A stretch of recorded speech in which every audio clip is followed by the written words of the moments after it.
Hi, I'm Andrew Wasson. Thanks for tuning in to my weekly guitar blog. It's March 17th, 2013, and this week we're going to discuss easy chords for the guitar soloist. And this question was sent in from Daniella. She's from New Haven, Connecticut, and she wrote in with this email to me. I mainly sing and play solo guitar, and it's new for me to learn since piano has been my main instrument for over 10 years. My finger dexterity is good, but after learning all the basic open chords, I still don't have many interesting chord harmonies.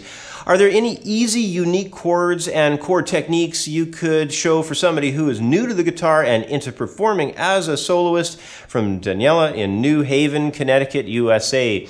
Well, hey, thanks for writing in, Daniella. You know, the basic set of open chords is an excellent place to start for anyone new to the guitar, and it can be especially helpful to learn all those chords for those musicians who already played other instruments and are transitioning over to the guitar for the first time.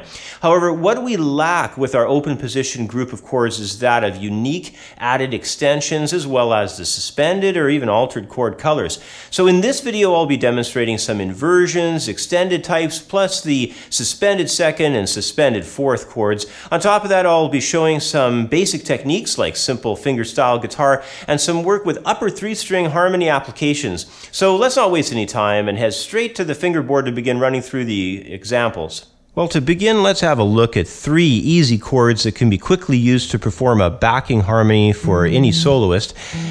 These chords basically apply a series of common tones between them. The main common tones are going to be the upper 3 strings of the guitar, open 3rd string G, the 1st fret C note on the 2nd string, and a G note on the 3rd fret of the 1st string. And they're going to be remaining constant while we transition from one chord to the other by way of a bass note, essentially. So let's go over the first chord. It's a C chord with E in the bass.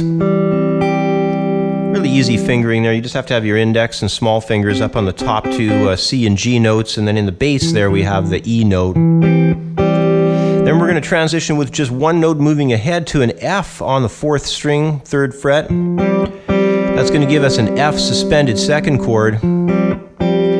Now, to transition out of that to a G chord, we're just going to open up the 4th string open and put D in the bass. That'll give us a G suspended 4th with D in the bass.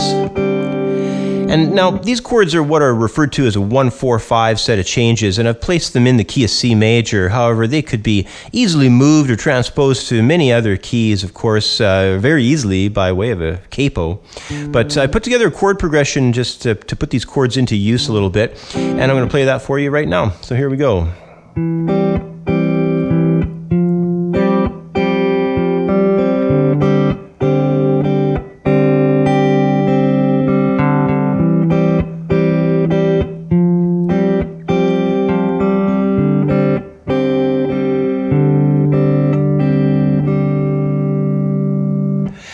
Now let's move along to the second group of chord types that I want to cover. We're going to still be in the same key and we'll still operate under the same 1-4-5 harmony principle. However, this time I'll be expanding the chords into shapes that will be both larger in size, and they're going to move through voicings that do not transition through those common tone ideas. They're going to have some unique tones to them. The first chord I'm going to cover here with you is a C suspended 2nd. Now the suspended 2nd note is a unique sound of an open 4th string around all the other notes of the C chord. Very similar to the chord we just were working on. Another chord I want to cover is F add 2. Okay. It's got the F major note in it, the major 3rd of A on the 3rd string, 2nd fret.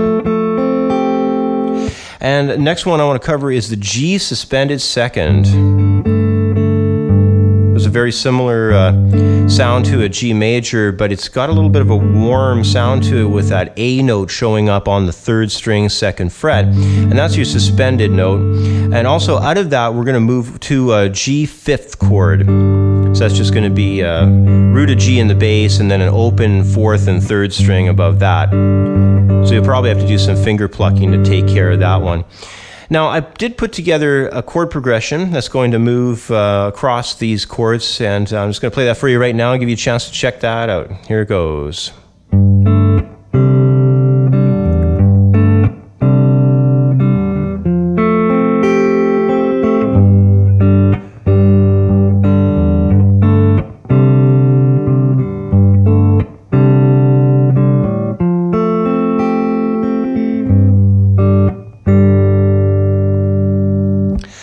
right, let's move on to the third and fourth examples now. They're going to shift gears a little bit and head over toward a different approach of technique application, really.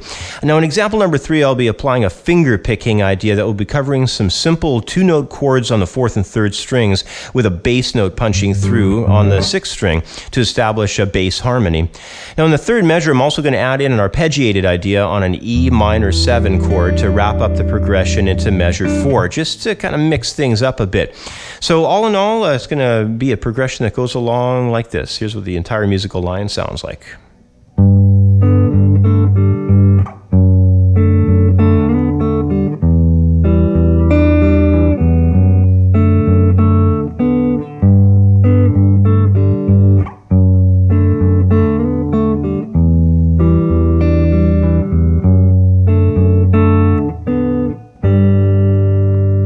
Okay.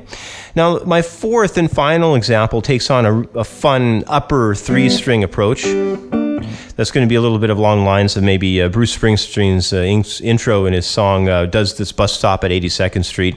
It's not exactly like that, but it's kind of along the same thought process of theory. We're going to be applying basically upper 3-string harmony as an easy way that a soloist performer can learn only a few shapes on the guitar's uppermost strings and still get a lot of harmony out of the instrument. So the idea is going to be we're going to be taking care of some chords along the top 3 strings.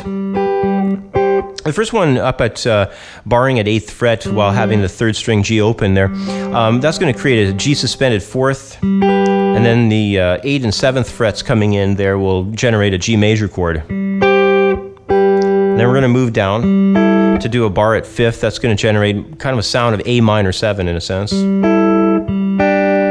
we're going to move back up to that suspended 4th. And then we're going to head down the neck to do G major 7. So here's how the whole thing will come together.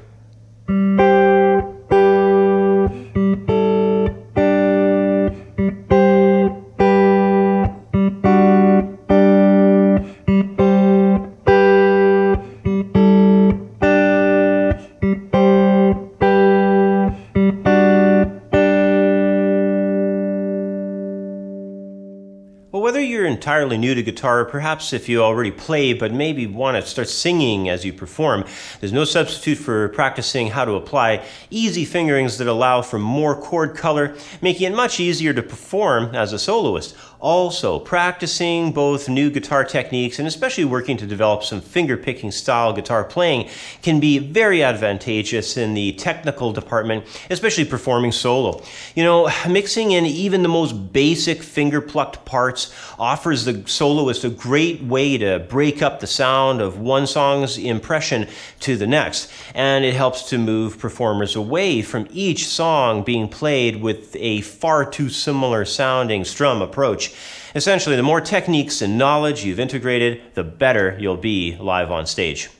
Anyway, that's about all the time I have for today. As always, thanks for watching. Have yourself a great week, and I'll catch up with you next time. Bye for now.